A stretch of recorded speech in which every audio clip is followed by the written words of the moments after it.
హరి ఓం. పరమేశ్వర స్వరూపైన సభకు నమస్కారం. భగవద్గీత ప్రథమాధ్యాయం అర్జున విషాదయోగం అయితే, రెండవదైనటువంటి సాంఖ్యయోగం, మూడవదైనటువంటి కర్మయోగం మొదలైన వాటిలో పరమాత్మ అనేకమైనటువంటి సత్యములను ఆవిష్కరించారు. అందులో సనాతన ధర్మమునకు ఒక ప్రత్యేకమైన గొప్పతనం ఉంటుంది. ఇలా చెయ్యి, ఇలా చెయ్యకు అని చెప్పడంలో రెండిటి యందు కూడా కారణము ఒక్కటే. ఏమిటి కారణము అంటే అభ్యున్నతి, జీవుని యొక్క అభ్యున్నతి కొరకు నిర్దేశం చేస్తారు. ఇందులో ఇలా చెయ్యి అని చెప్పడం తేలిక, ఇలా చెయ్యి అని చెప్పింది అలా చేయడం కూడా కొంతవరకు తేలిక, మనసుకి అధ్యవసాయం ఉంటే. ఇలా చెయ్యకు అన్నదాన్ని చెయ్యకుండా ఉండలేని వాడి పరిస్థితికి నేనేం చేయలేను అని ఊరుకుందనుకోండి శాస్త్రం, మరి వాడి అభ్యున్నతి ఎలా? కాబట్టి నేను ఇలా చెయ్యవద్దు అని ఏదన్నానో అలా చెయ్యకుండా ఉండలేని వాడికి కూడా మార్గం చూపించగలగాలి. అది సనాతన ధర్మం యొక్క చాలా చాలా గొప్పతనం. అందుకే సాధారణంగా మనుష్యుడు చెయ్యకుండా ఉండలేనివి ఏ ఉంటాయో వాటికి విరుగుడు కూడా శాస్త్రం చెప్తారు. ఉపనిషత్ రూపంలో, గురు శిష్య సంవాద రూపంలో చెప్తారు. నువ్వు ఇతర స్త్రీలని చూసినప్పుడు నీ మనసు కదలకుండా ఉండడం లేదు, ఇప్పుడు ఏం చేయాలి? నేనేం చెయ్యలేని అనరు. మాతృవత్పరదారేషు, దానికి ఒక సమాధానం చెప్తారు. నీవు అన్య స్త్రీలను చూసినప్పుడు వారిలో మీ అమ్మగారిని చూడు, అంతే. ఇక అమ్మ అన్న సమన్వయం ఎక్కడుందో ఇక అక్కడ కామానికి అవకాశం ఉండదు. అది పాల మీద నీళ్లు చల్లడం లాంటిదే, ఆ పొంగు చల్లారుతుంది. కాబట్టి మాతృవత్పరదారేషు, దొంగతనం చేయకుండా ఉండలేడు.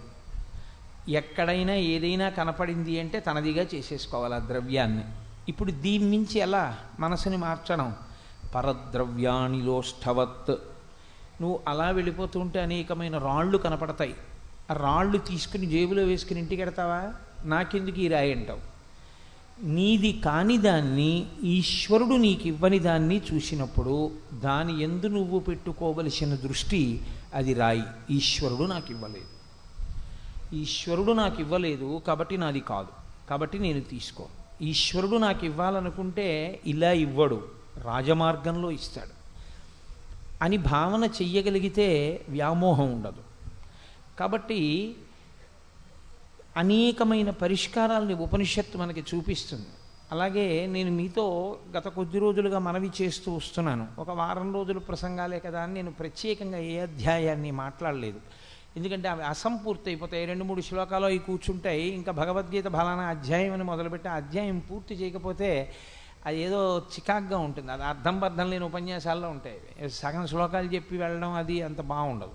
అంతకన్నా విహంగ వీక్షణం మంచిది అనిపించింది. నేను మీతో ఒక మాట తరచుగా నేను మనవి చేస్తూ వస్తున్నాను. దేహము వేరు, ఆత్మ వేరు. దేహము కాలమునందు పడిపోతుంది, ఆత్మ కాలమునందు పడేటటువంటిది కాదు. అది సత్యస్వరూపము, అది ఎప్పుడూ ఉంటుంది. కానీ వచ్చిన పెద్ద సమస్యల్లా ఎక్కడుంటుంది అంటే, ఎన్ని శాస్త్రములు అధ్యయనం చేసినా, ఎన్ని ఉపన్యాసాలు చెప్పనివ్వండి, శరీరమే నేనన్న భావన దగ్గరికి మళ్ళీ వెనక్కి వెళ్ళిపోయి నించుంటుంది. ఇలా ఎందుకు నించుంటుంది? మనకి జీవితంలో మిగిలిన వాటి విషయంలో ఇలా ఉండదు. నేను బట్టలు కట్టుకున్నాను అన్న సత్యంలోకి వెళ్ళిపోతాను వెంటనే. నేను ఇప్పుడు బ్రహ్మచారిని కాను, నాకు పెళ్ళైపోయింది అంతే. ఆ రోజు నుంచి ఇంకా నేను గృహస్థుని అని జ్ఞాపకం ఉంటుంది. గృహస్థాశ్రమం నుంచి వానప్రస్థానికి వెళ్ళాను, అవును నేను ఇప్పుడు వానప్రస్థుని జ్ఞాపకానికి ఉంటుంది. అది ఇంకా మళ్ళీ ఏం పెద్ద గుర్తుపెట్టుకోక్కర్లేదు. భోజనం చేశారా లేదా? చేశానండి, గుర్తుంటుంది. నువ్వు శరీరం కాదు, గుర్తుండదు. నేను శరీరాన్ని, నేనంటే శరీరమే. ఎందుకు అది జ్ఞాపకం ఉండదు? ఎందుకు అలా ఎందుకు ఎప్పుడూ మళ్ళీ బుద్ధి వెళ్ళి లోపల ఉన్న వస్తువుని పరిశీలనం చేసే ప్రయత్నం చెయ్యకుండా శరీరం దగ్గరికి వెళ్ళి ఎందుకు నిలబడుతూ ఉంటుంది అంటే, దీనికి కారణం ఒక్కటే.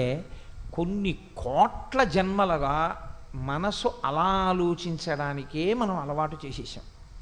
కొన్ని కోట్ల జన్మలు, ఒకటి కాదు రెండు కాదు, ఎన్ని జన్మలో. దీంట్లో ఆట విడుపు అని వేదాంతంలో ఒక మాట. అది కూడా ప్రళయాన్ని ఎందుకు చేస్తాడు ఈశ్వరుడు అంటే, పుట్టి చచ్చి పుట్టి చచ్చి పుట్టి చచ్చి బడలిపోయినటువంటి జీవులకు కొంత విరామం ఇస్తాడు. యుగాంతం ప్రళయం అయిపోతే మళ్ళీ పునర్జన్మ ఉండదని మీరు అనుకోకూడదు. మళ్ళీ ప్రళయం అయిపోయిన తర్వాత మళ్ళీ కొత్త యుగంలో మళ్ళీ పునర్జన్మ ఉంటుంది. అది కూడా యోగ్యతాయోగ్యతలను బట్టి. కలియుగంలో మహాపాపాలు చేసినటువంటి వాళ్ళని కృతయుగంలో పునర్జన్మ ఇవ్వరు, మళ్ళీ కలియుగంలోనే పునర్జన్మనిస్తారు అని వేదాంతం చెప్తోంది. అప్పటి వరకు అలా పడి ఉండడమే. కాబట్టి ఈ పునర్జన్మ సిద్ధాంతాన్ని అనుసరించి చూసినప్పుడు కొన్ని కోట్ల జన్మలుగా శరీరమే నేననేటటువంటి అసత్యమునందు సత్యభావన రూఢి చేసుకోవడం వల్ల ఎంత విన్నా అది మళ్ళీ వెనక్కెడుతుంది. మరి ఏం చేస్తే సత్యమునకు మనం దగ్గరవుతాం, ఏం చేస్తే సత్యమునకు సమీపానికి వెళ్ళగలుగుతాం? ఆ లోపల ఉన్న ఆత్మ నేను, శరీరము నేను కాదన్న భావన బాగా స్థిరపడుతుంది. అంటే ఆయన ఒక మాట చెప్పాడు, యోగస్థ కురు కర్మాణి అన్నాడు.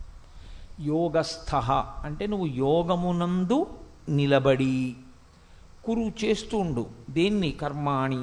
కర్మ మాత్రం మానకుండా చేస్తూనే ఉండాలి, కానీ యోగస్థుడవై చేస్తూ ఉండాలి. సంగం త్యక్త్వా ధనంజయ, ఓ ధనంజయ, ఓ అర్జున, సంగమును పెట్టుకోకుండా దాన్ని చేస్తూ ఉండు.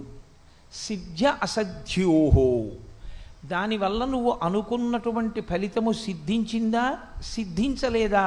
సమోభూత్వా, రెండిటి యందు సమానముగానే ఉంటూ అలా నువ్వు కాని కర్మ చెయ్యగలిగితే సమత్వం యోగ ఉచ్యతే. ఈ శ్లోకంలో గొప్పతనం ఏమిటంటే, ఎలాగ ప్రారంభం చెయ్యాలో మొదలుపెట్టి అలా ప్రారంభం చేసినటువంటి స్థితి ఎలా కలుగుతుందో అదే శ్లోకంలో చివరి పాదంలో చెప్పడం. యోగస్థ అని మొదలుపెట్టి నువ్వు యోగమునందు నిలబడి చెయ్యి అనగానే, యోగమునందు నిలబడ్డం అంటే ఏమిటండి అంటాం కదూ. అందుకని ఆయనే మళ్ళీ చివరి పాదంలో దానికి జవాబు చెప్పాడు. సమత్వం యోగ ఉచ్యతే, సమత్వమునకే యోగమని పేరు. ఇందులో మీరు ఒక విషయాన్ని కొంచెం జాగ్రత్తగా గమనించే ప్రయత్నం చెయ్యండి. యోగస్థ